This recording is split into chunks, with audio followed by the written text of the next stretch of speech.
bien, là, c'est bien pour toi. C'est nickel. Franck, c'est quand tu veux.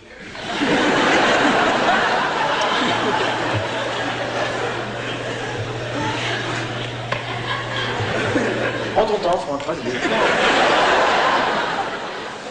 C'est quand tu veux, hein, tu te... Mais il y en a d'autres qui attendent, hein.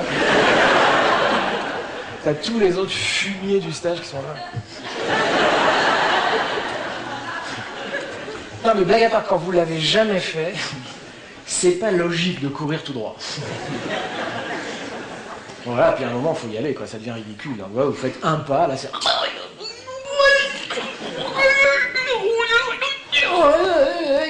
Vas-y, avance, avance.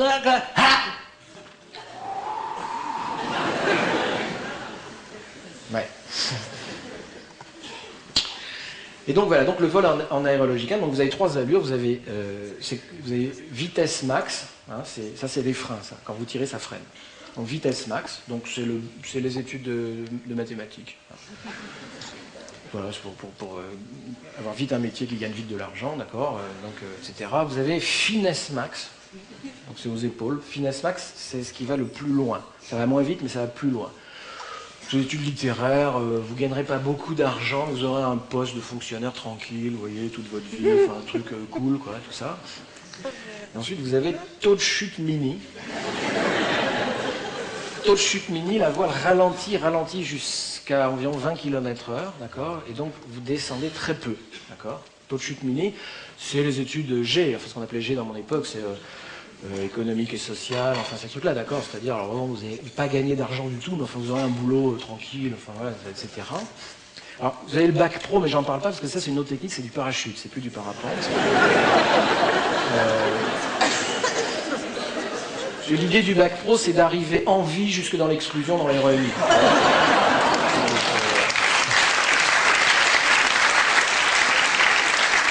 Voilà, donc vous êtes là avec vos 3 allures. Alors, j'ajoute une chose, hein, c'est que là vous êtes à 35 à l'heure, hein, ok, on est d'accord, voile, vous pouvez même lire, hein, la voile elle vole. Donc vous êtes à 35 à l'heure, là vous descendez à 25, c'est ça, là je vous rappelle que là vous êtes à 20 à l'heure, avec taux de chute mini. Alors, on ne continue pas à freiner, hein. Ça. Parce que la voile, si vous voulez, elle est comme ça. Là, vous lui tirez sur les freins, vous dites ok, je ralentis, d'accord. Hop, vous lui continuez. Bon, d'accord. Et là, si vous continuez, la voile va dire, c'est comme tu veux. Enfin, moi, au niveau des filets d'air, il y a un moment, ils vont arrêter de passer au-dessus, ils vont tous passer en dessous. Ça s'appelle un décrochage. Très, très désagréable. Et à un moment, votre voile va ralentir, puis là, si vous continuez bêtement, par exemple, si vous voulez vous remettre dans votre sellette et que vous oubliez de lâcher les freins, vous voyez, vous faites une grande erreur du débutant. Là, votre voile va faire OK. Et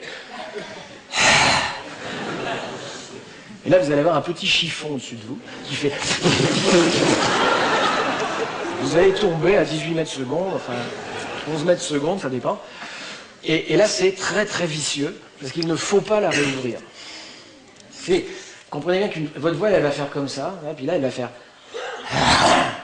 Vous allez tomber sur le dos, et là, vous allez tomber à 11 mètres secondes. Et alors, cette espèce de fumière de voile de merde, il faut surtout pas lui redonner la main. Parce qu'une voile qui est en train de tomber à 11 mètres secondes, si vous lui dites « Ok, je lâche tout, revole », elle va revoler.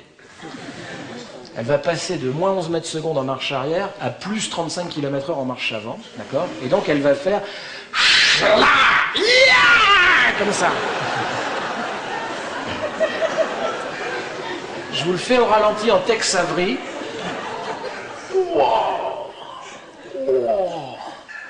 Oh putain. Oh. Là elle s'arrête. On n'arrive pas à faire l'infinity tumbling. Il n'y a que 2-3 mecs en France qui savent le faire. Elle s'arrête en dessous de vous. Là, vous allez tomber dedans. Elle va s'enrouler autour de vous comme un bonbon. Donc, allez sur Internet, vous tapez décrochage parapente, vous allez en voir quelques-uns. Et là, vous avez, alors, si vous avez la chance de voler dans une école où vous êtes équipé d'un parachute de secours, c'est... Franck, tu lances ton secours, reste au secours, secours, reste au secours. vous êtes en train de tomber, comme ça. Et là, il faut trouver le secours, arracher le secours, et lancer le secours. Mais où? Si vous êtes enroulé dans un truc, de temps en temps, il y a un petit bout de ciel. Si vous ne lancez pas dans le ciel, le secours va faire tac.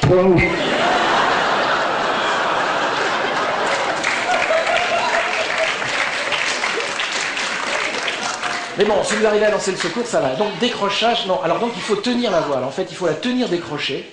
Le temps que vous repassiez dessous, je vous rappelle que vous êtes comme ça, couché sur le dos et qu'elle est derrière. D'accord ? C'est pour ça que les femmes ont beaucoup de mal, parce que c'est monstrueusement physique. C'est-à-dire qu'il faut maintenir 30 mètres carrés qui veulent revoler. D'accord ? Et donc il faut attendre qu'elle repasse au-dessus de vous, en faisant comme ça. Et là, quand elle est au-dessus de vous, vous pouvez faire « Mais alors doucement !» Tu vois, putain, il y a 200 kilos dans chaque bicep. Et là, il faut surtout pas faire tac. Hein. Et là, elle va rouvrir, comme ça, elle va faire une abattée, mais plus gentille. Enfin bref, le décrochage, pas sympa. D'accord. On étudiera le décrochage tout à l'heure, on verra à quoi ça correspond. Et donc on arrive, donc si vous... Alors, on va faire un entracte. Hein, oui. D'accord, donc je termine, on va jusqu'au bac, ça vous va? Et donc, on est presque arrivé. Alors la grande astuce d'une scolarité calme, d'une scolarité réussie, je l'ai compris grâce à ma mère, il faut manifester un amour de la culture. C'est très fumier comme truc. Il y a un chercheur qui s'appelle Bernard Charlot qui a montré ça. Il s'est rendu compte qu'en faisant semblant de travailler sur la réussite, sur l'échec scolaire, en fait, on avait toujours travaillé sur les conditions de la réussite scolaire. On avait très peu travaillé sur l'échec scolaire. Et il a compris un truc essentiel, c'est que la réussite scolaire est directement liée à votre rapport désintéressé ou ludique au savoir. Vous comprenez ce que ça veut dire? Ça veut dire que plus vous avez un rapport désintéressé au savoir, c'est-à-dire je vais à l'école, mais je m'en fous. C'est pas du tout pour bosser dans la vie. Enfin, papa a 2 usines, enfin, il n'y a pas de... Plus vous avez d'excellentes notes à l'école, plus vous êtes dans un rapport instrumental au savoir. C'est-à-dire il faut bien travailler à l'école pour avoir un métier. Hein. Plus vous avez des notes de merde. Et donc, curieusement, ce sont plutôt les classes sociales favorisées qui développent un rapport ludique au savoir. Je trouve Flaubert, mais éclatant. Ah, je kiffe grave Proust.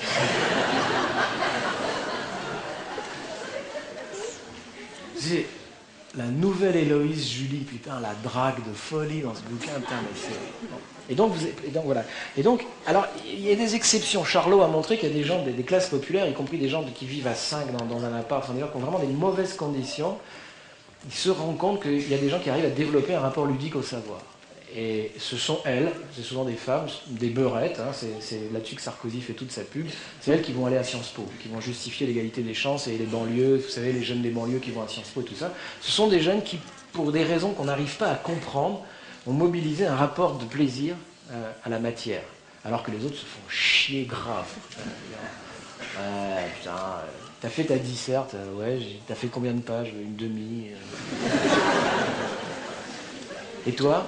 17, mais j'ai pas fini. Et alors moi j'ai développé ça. Mais je ne vais pas vous raconter pourquoi, parce qu'après c'est plutôt à ma psychanalyste que je raconte ça. Mais... En gros, j'étais bouclé à la maison, si vous voulez, parce que ma mère se méfiait des voyous du HLM, parce qu'en fait, mon père n'était pas ouvrier, il était comptable. Mais dans le HLM, il y avait des ouvriers. Donc lui, il se sentait au-dessus. Hein. Et donc il voulait surtout pas que j'aille jouer avec des moins, il voulait jouer plutôt avec des plus, mais il n'y en avait pas. Hein. Donc j'étais bouclé. Et donc quand vous êtes bouclé, vous ne pouvez pas sortir. Vous avez vos potes qui jouent au foot. Bon, vas-y, enculé, bâtard, passe-moi la balle. Moi j'étais là, Julie, la nouvelle Héloïse, enfin voilà, les trucs. Et donc à force de lire, j'ai fini par rentrer dans le truc. J'ai fini par trouver ça marrant. Et donc tout doucement, je commençais à m'éclater avec Flaubert, Zola, enfin des trucs qui tous les autres se faisaient chier. Et donc ça c'est assez mystérieux. Et alors quand vous arrivez à montrer ça à la prof, vous avez tout gagné.